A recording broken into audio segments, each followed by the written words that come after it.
आज हम विद्युत द्विध्रुव की निरक्ष पर स्थित किसी बिंदु पर विद्युत क्षेत्र की तीव्रता के बारे में अध्ययन करेंगे। जैसे कि पहली वाली वीडियो में हमने विद्युत द्विध्रुव के अक्ष पर विद्युत क्षेत्र की तीव्रता का अध्ययन किया था, तो आज हम निरक्ष पर अध्ययन करेंगे। ठीक है, सबसे पहले तो हम एक विद्युत द्विध्रुव बनाते हैं। विद्युत द्विध्रुव के ये माइनस आवेश, ये प्लस आवेश और दोनों के बीच का जो डिस्टेंस है वो मान के चलते हैं हम 2a। ठीक है, ये इसका सेंटर। निरक्ष रेखा क्या होती है? निरक्ष रेखा क्या होती है? द्विध्रुव के मध्य बिंदु के लंबवत जो रेखा होती है उसे क्या बोलते हैं? हम निरक्ष रेखा बोलते हैं। इस निरक्ष रेखा के कहीं पर भी हम एक पॉइंट P मानेंगे और उस पर क्या करेंगे? हम विद्युत क्षेत्र की तीव्रता का अध्ययन करेंगे। तो हम यहाँ पर एक पॉइंट P मान लेता हूँ। सपोज मैंने इसको यहाँ मान लिया है। ठीक है, और यहाँ पर क्या करते हैं? हम एक परीक्षण आवेश Q0 को मानकर चलते हैं। ठीक है, उसके बाद इस वाले चार्ज से सारा डिस्टेंस मान के चल रहे हैं हम L डिस्टेंस है, और इस वाले चार्ज की जो डिस्टेंस है वो मान के चलते हैं L है। यहाँ से यहाँ तक की जो बीच की दूरी वो A है, और यहाँ से यहाँ तक की बीच की दूरी क्या है? A है। अब आपको पता है ये एक चार्ज है, ये भी एक चार्ज है, दोनों आवेश क्या करेंगे? विद्युत क्षेत्र लगाएंगे। ये वाला आवेश इस पर विद्युत क्षेत्र लगाएगा, बट डायरेक्शन क्या होगी? Positive to negative. ठीक है, धनावेश से ऋणावेश की तरफ क्या होती है? विद्युत क्षेत्र की डायरेक्शन होती है। तो इसकी जो डायरेक्शन होगी इधर होगी। मान लेते हैं कि जो माइनस आवेश है उसके कारण जो बल लग रहा है वो विद्युत क्षेत्र लग रहा है, वो क्या लग रहा है? E1 लग रहा है। ठीक है, इसी तरह से जो प्लस आवेश है वो भी क्या लगाएगा? इस पर विद्युत क्षेत्र लगाएगा, बट डायरेक्शन उसकी क्या होगी? इधर होगी, क्योंकि स्मॉल चार्ज की तरफ होगी इस तरह से। और मान लेते हैं कि प्लस चार्ज के कारण जो विद्युत क्षेत्र लग रहा है वो मान लेते हैं E2। ठीक है, उसके बाद एक विद्युत क्षेत्र इधर लग रहा है, एक विद्युत क्षेत्र इधर लग रहा है, तो हम इस पर क्या निकालना? परिणामी विद्युत क्षेत्र की तीव्रता निकालना है। मतलब P पॉइंट पर परिणामी विद्युत क्षेत्र की तीव्रता निकालनी है। ठीक है, अगर ये विद्युत क्षेत्र E1 और विद्युत क्षेत्र E2 दोनों एक ही डायरेक्शन में होते हैं, तो हम इन दोनों को क्या कर देते हैं? जोड़ देते हैं। यदि दोनों अलग अलग डायरेक्शन होते तो हम दोनों को घटा देते हैं, बड़े वाले में से छोटे वाले को हम घटा देते हैं। बट यहाँ पर क्या है? इसकी डायरेक्शन यहाँ पर है, इसकी डायरेक्शन यहाँ पर है।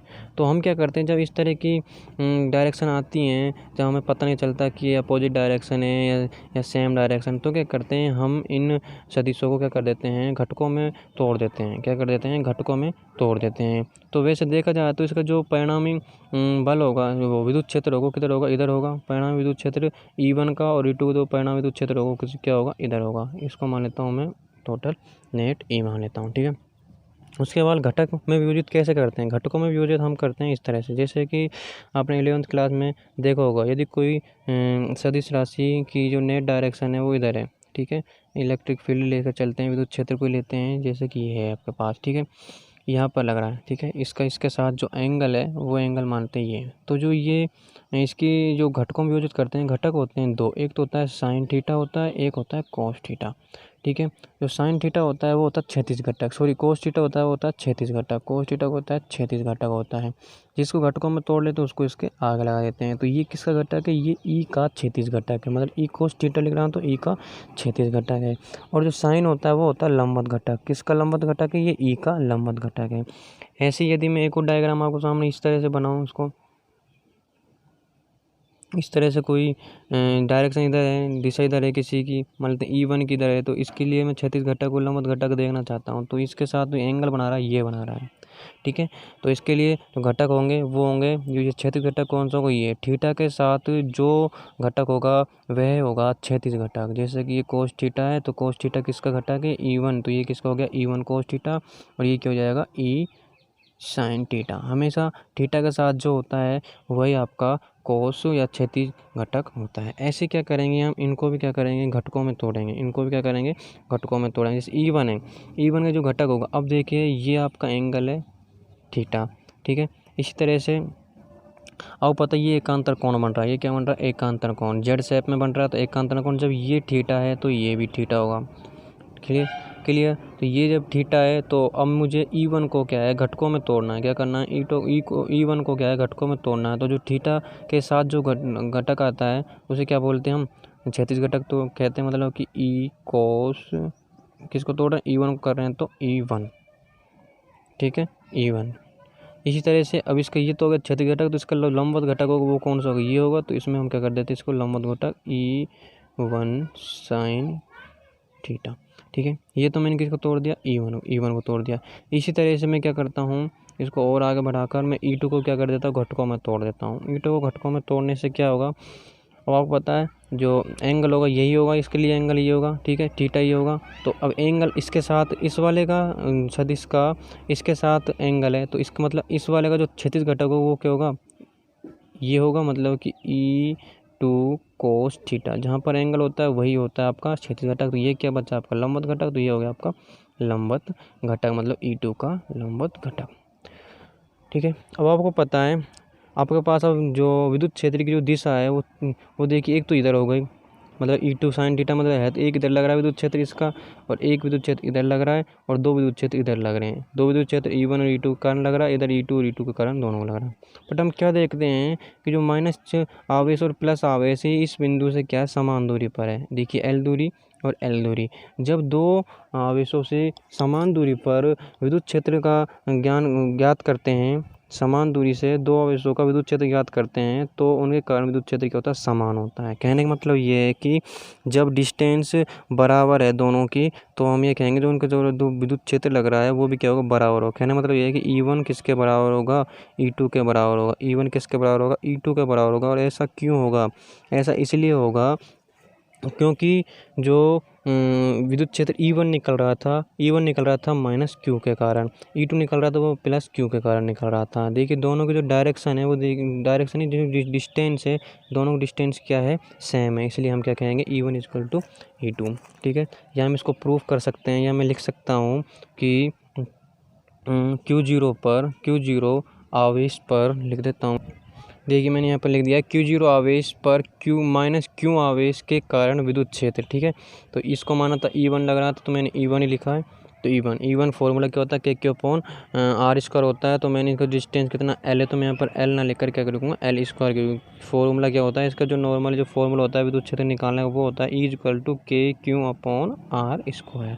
R² क्या होता है, दोनों चार्जों के बीच का डिस्टेंस होता है, ठीक है। इस तरह से मैंने इसको लिख दिया। अगर मैं इसको सदिश रूप में लिखता हूँ तो सदिश रूप में लिख दिया, इसकी जो डायरेक्शन होगी अलोंग P है, P से A की तरफ होगी, मैंने P से A की तरफ कर दी, इक्वेशन नंबर 1 लिख दिया। इस तरह से मैं दूसरा बल विद्युत क्षेत्र निकाल रहा हूँ। देखिए मैंने Q0 आवेश पर प्लस Q के कारण विद्युत क्षेत्र लग रहा है, तो उसको हमने क्या माना था, E2 माना था। E2 को फॉर्मूला लगा दिया KQ/L² कर दिया, क्योंकि L उनके बीच का डिस्टेंस था, फॉर्मूले में स्क्वायर होता है तो स्क्वायर कर दिया। और ये इसकी डायरेक्शन को शो करा। इसकी डायरेक्शन R कैप का मतलब क्या, अलोंग BP, मतलब B से P की तरफ किसकी डायरेक्शन है, E2 की। और दिख भी रहा आपको, देखिए B से P की तरफ, ये देखिए दिखा रहा है E2।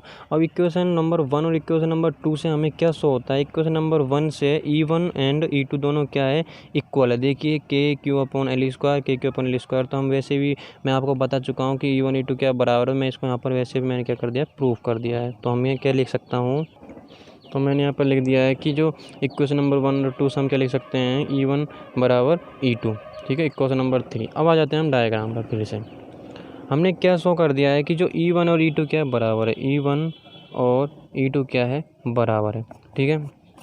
तो अब देखिए ये वाला विद्युत क्षेत्र, ये वाला विद्युत क्षेत्र क्या है, दोनों क्या है, परिणाम में क्या है, बराबर हो चुके हैं। परिणाम में कैसे बराबर हो चुके हैं, देखिए ये साइन थीटा, ये भी साइन थीटा, E2 ये E1 को मैं क्या कर चुका हूँ, बराबर। तो हम क्या कह सकते हैं, ये वाला पूरा और ये वाला पूरा जो विद्युत क्षेत्र का परिणाम ही क्या बराबर है, क्या है, परिणाम क्या है, इनका बराबर है। तो हम क्या कह सकते हैं, जब परिणाम में बराबर और दिशा में विपरीत, तो ये दूसरे को क्या कर देते हैं, निरस्त कर देंगे। मतलब कि दोनों विद्युत क्षेत्र E1 का और E2 का जो लंबन घटक होते हैं वो एक दूसरे को निरस्त कर देते हैं, ठीक है। आपको दिख रहा डायरेक्शन अपोजिट है। अब क्या देखते हैं, जो इनका जो दोनों विद्युत क्षेत्रों का जो क्षैतिज घटक थे E1 कोस थीटा और E2 कोस थीटा, वो क्या है, एक ही डायरेक्शन में।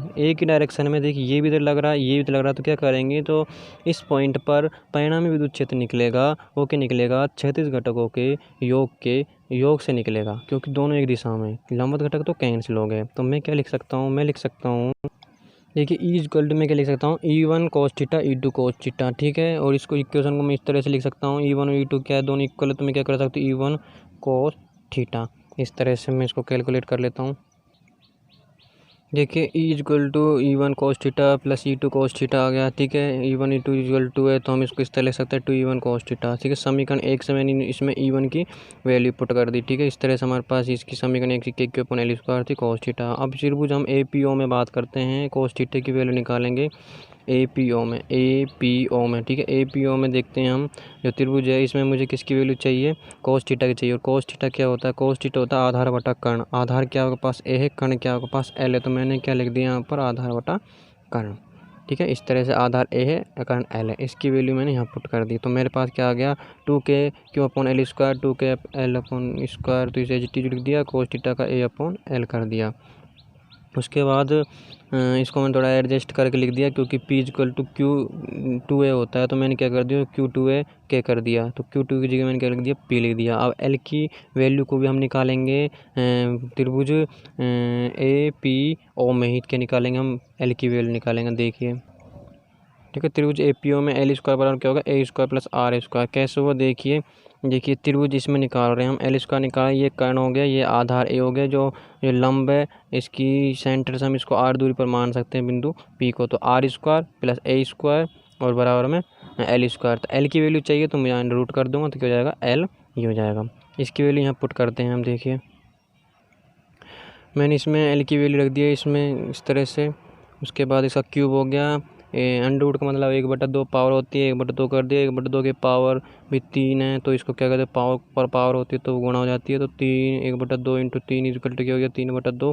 तो मैंने KP upon A square R square की पावर 3/2 लिख दिया है, ठीक है। उसके बाद देखिए फिर उसके बाद ये लास्ट इक्वेशन ये निकली थी हमारे, equal to KP upon R की पावर 2 प्लस A की पावर 2 की होल पावर 3/2 है, ठीक है। हम ये देखते हैं कि जो हमारा डायग्राम होता है, ये होता है, इसमें जो ये वैल्यू होती है 2A होती है, डायपोल जो द्विध्रुव था उसके जो बीच की दूरी होती है बहुत ही स्मॉल होती है, उसको हमने आधा और कर दिया, 1 कर दिया।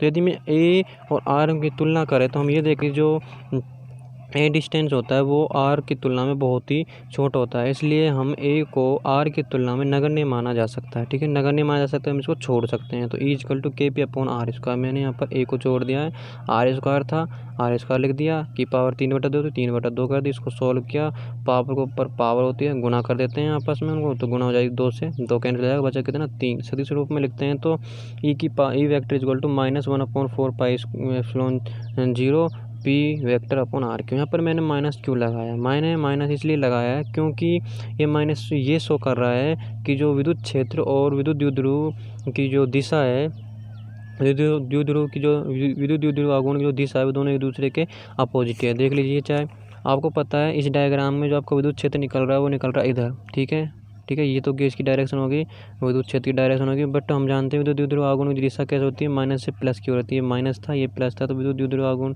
की दिशा क्या होगी, इस तरह होगी। ये इधर लग रहा है, ये इधर लग रहा है, ये क्या सदिश रूप में फिर क्या हो जाते हैं, एक दूसरे के विपरीत है, तो इसलिए मैंने क्या लगाया यहाँ पर माइनस साइन लगाया। ये इसका क्या हो जाता है आपके लिए, निरक्ष रेखा पर विद्युत क्षेत्र की तीव्रता होती है।